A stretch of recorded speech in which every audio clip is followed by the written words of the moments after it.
Hi, I'm Jake from atheists.com, and I'm answering a question from Patty from Sydney, Australia.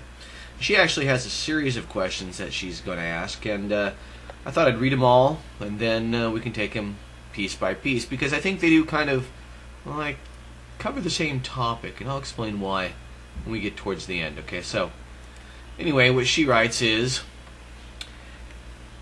how do you handle crisis if you don't believe in a higher power? What if you experience something paranormal? Do you trust your eyesight? What if you are given a serious prognosis by a doctor and you prove him and other doctors wrong? What do you put it down to when strange things happen in your life and you can't explain them? Are you an atheist because you really don't believe, or are you simply angry at God for not giving you help in something you wanted? Well, let's take the first question. How do you handle crisis if you don't believe in a higher power? Well, you see, I used to believe in a higher power, Patty. I used to believe that there was a God out there, and I used to look towards him for help.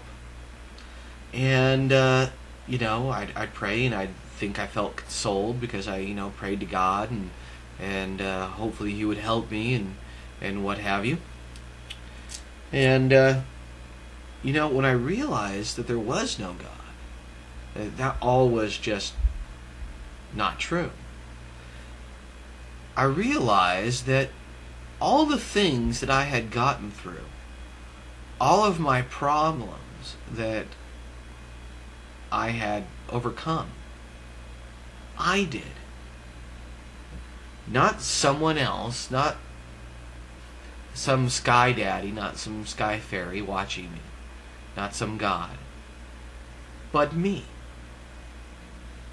And I've kind of always just remembered that throughout my life, that every problem I've ever had, I've found a way to get through.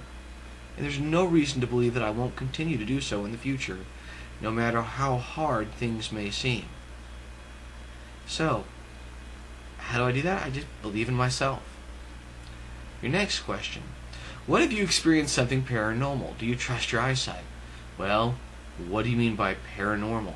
Do you mean something that I can't explain, something that shouldn't be happening, something that seems like it's inexplicable?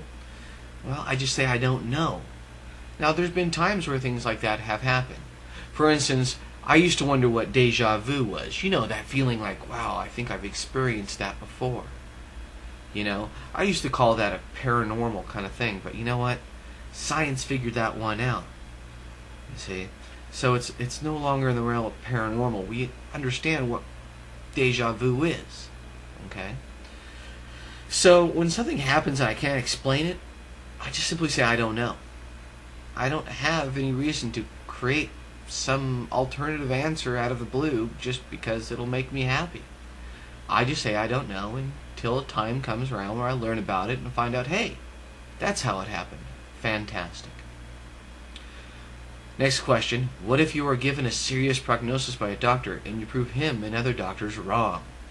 Well, I would say I got lucky. Because chances, and the truth is, that doesn't happen very often. That's not something that just, happens all the time. It's something that rarely happens. So if that were to happen, I would just say I got lucky. How did it happen?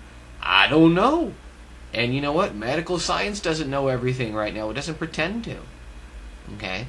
The body's an amazing thing. It's had millions of years of evolution to bring it to this level.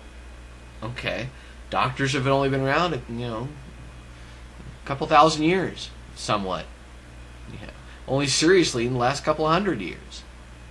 Alright? So we got some catching up to do. And we'll get there, and we're getting there closer and closer every day. The things that we've done with science are just amazing when it comes to medicine. The lame walk. People are healed. People see. People, it's amazing. But, if something was like that, to happen, wow, I got lucky. How'd it happen? I don't know. Someday we might find out. What do you put it down to when strange things happen in your life and you can't explain them? That's the next question. Well, I just put it down to I don't know. I mean, why should I have to create some kind of answer and say, well, since I don't know this, it must therefore be God, or it must therefore be the Tooth Fairy, or it must therefore be Santa Claus, or it must therefore be the great and mighty purple snarf widget. I mean, what's wrong with just saying, I don't know? Are you an atheist because you really don't believe, or are you simply angry at God for not giving you help in something you wanted? Well, Patty, I'm really an atheist because I don't have a reason to believe anymore. I used to, but I found out that those reasons were false. They were either illogical or they were just lies that I chose to believe. And, I learned from there and I went on. So what are we talking about in all of these questions here? Basically, they have to do with, you guessed it, I don't know. And that's okay. It's okay to say, I don't know. You don't have to have an answer for everything. There's this thing called the God of the Gaps argument. And what it is it's when a Christian or a theist or a Muslim says, I don't know how that happened, so it must have been God. People used to say, thunder must be because God's angry. Well, no, we found out that thunder has to do with high and low pressure vents. So then we started saying, well, rain was the tears of the gods. No, that's just the clouds, the sky, and rain. Okay, we understand these things now.